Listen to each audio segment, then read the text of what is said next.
KTR future plan ఏంటి? జైలుకెళ్తానని ప్రభుత్వాన్ని ఎందుకు డిమాండ్ చేస్తున్నారు? తనకు చిప్పకూడు తప్పదని ముందే ఊహించారా? జైలుకెళ్తే రాజకీయంగా సెంటిమెంట్ కలిసొస్తుందని కేటీఆర్ భావిస్తున్నారా? చంద్రబాబులా తాను కూడా సీఎం అవుతానని కేటీఆర్ కలలు కంటున్నారా? Let's watch.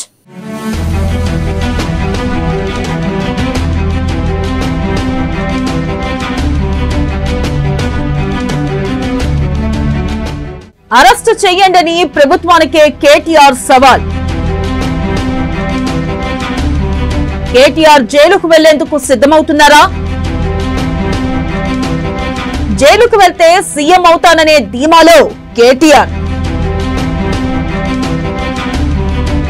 రాజకీయంగా రోడ్ మ్యాప్ ను రూపొందించిన కేటీఆర్. ఫార్ములా ఈ రేసింగ్ కుంభకోణంపై ఏసీబీ విచారణ.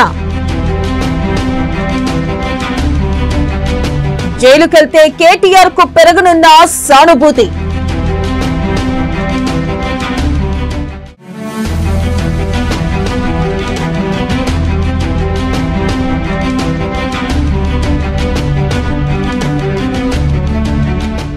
బీఆర్ఎస్ వర్కింగ్ ప్రెసిడెంట్ కేటీఆర్ జైలుకు వెళ్లేందుకు సిద్ధమవుతున్నారు. తాను రెడీ, వచ్చేయండి, అరెస్ట్ చేయండి అంటూ ప్రభుత్వం వెంట ఒకటే పడుతున్నారు.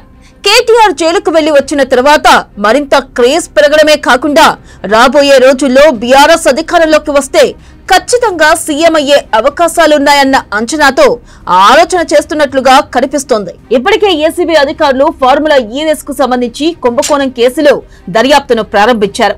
ఈ కేసులో కేటీఆర్ ను అరెస్టు చేయడానికి ఏసీబీ అధికారులు సిద్ధమైనట్లు కూడా తెలుస్తోంది. అందుకే కేటీఆర్ సవాళ్ల మీద సవాళ్లు విసురుతున్నారు.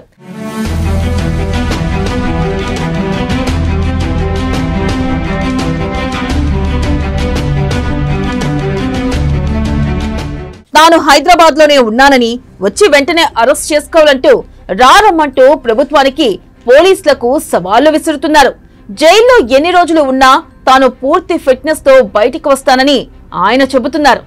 తర్వాత పాదయాత్ర చేస్తానని చెబుతున్నారు. అంటే ఆయనకంటూ రాజకీయంగా ఒక రోడ్ మ్యాప్ ను రూపొందించుకున్నట్లే కనపడుతుంది. జైలుకెళ్లడం, పాదయాత్ర చేయడం వంటి వాటితో పార్టీని తిరిగి అధికారంలోకి తేవాలని కేటీఆర్ భావిస్తున్నారు. అందుకే జైలుకు వెళ్లడానికి ముందు బీఆర్ఎస్ వర్కింగ్ ప్రెసిడెంట్ తహతహలాడుతున్నారు.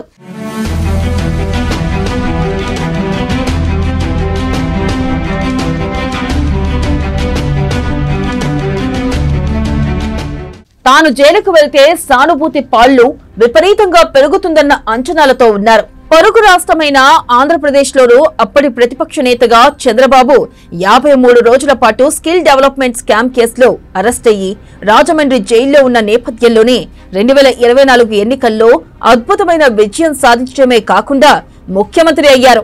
ఇప్పుడు కేటీఆర్ కూడా తాను జైలుకెళితే పార్టీ యువనేతగా తాను ముఖ్యమంత్రి పగ్గాలు చేపట్టే అవకాశం ఉందని అంచనాలు వేసుకుంటున్నారు.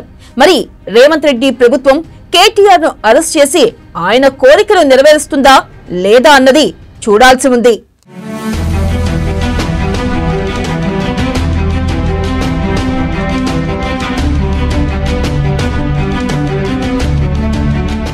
ఇక బీఆర్ఎస్ వర్కింగ్ ప్రెసిడెంట్ గా కేటీఆర్ పార్టీ బాధ్యతలను భుజాన వేసుకున్నారు.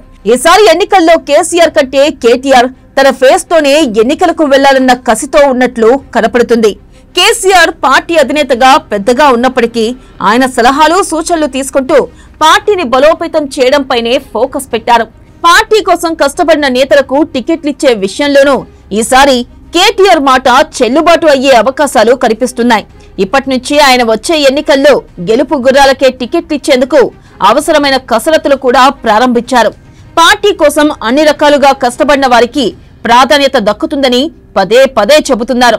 ఈ నేపథ్యంలో కేటీఆర్ తాను జైలుకెళ్లి 2-3 నెలలు ఉండి వచ్చినా తనతో పాటు పార్టీకి లాభమేనన్న అంచనాతో ఉన్నారు.